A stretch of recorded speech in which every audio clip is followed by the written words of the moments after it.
तर नमस्ते मित्रांनो, मी RT metal coating कंपनीतून बोलत आहे. तर आमच्याकडे गोल्ड पॉलिशिंगचं काम केलं जातं. तुमच्या घरातील अशा मूर्त्या असतील ज्या म्हणजे काळ्या पडतात वातावरणातल्या आर्द्रतेमुळे. तुम्ही त्यांना साफ केलं पितांबरीने तरी ते 1-2-3 दिवसांनी परत काळ्या पडतात आणि वारंवार तुम्हाला ते साफ करावं लागतं. तर आमच्याकडे ह्याच्यावरती परमनंट सोल्युशन आहे.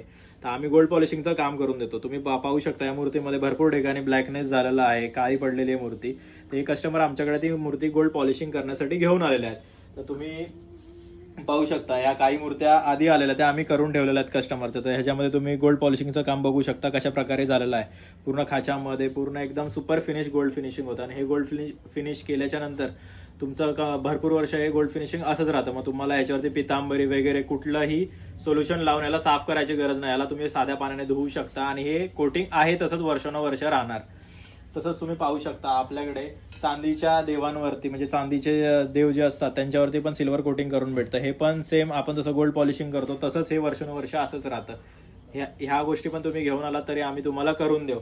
तसेच आपल्या ज्या देवघरामध्ये ज्या म्हणजे तांब्याच्या वस्तू असतात, तामण असतं, तांब्याचे हे सगळे म्हणजे जे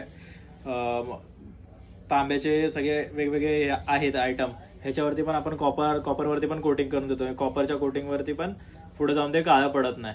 अशाच प्रकारे तुम्ही पाहू शकता आपल्याकडे भरपूर सारे देव कस्टमर घेऊन आलेले आहेत. ते गणपती बाप्पाची मूर्ती, महादेवांची आहे, श्रीकृष्णाची आहे. तर ह्या सर्व गोष्टींवर आता आम्हाला गोल्ड पॉलिशिंग करायचे आणि हे दुसरं म्हणजे आम्ही गोल्ड पॉलिशिंग करून ठेवलेल्या वस्तू आहेत.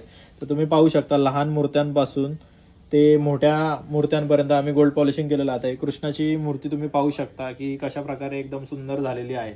तर ही पूर्णपणे आतमध्ये खाच्यामध्ये काळी होती, त्यानंतर आम्ही गोल्ड पॉलिशिंग केल्याच्या नंतर याची तुम्ही फिनिशिंग पाहू शकता किती म्हणजे प्रॉपर झालेली आहे. तर तुमच्या पण कुठल्याही मूर्त्या असतील तर त्या तुम्ही आमच्याकडे घेऊन या, तर त्या आम्ही तुम्हाला गोल्ड पॉलिशिंग करून देऊ. डिस्क्रिप्शनमध्ये आम्ही आमचा ॲड्रेस दिलेला आहे, तर तुम्ही त्याच्यावरती आम्हाला कॉन्टॅक्ट करा.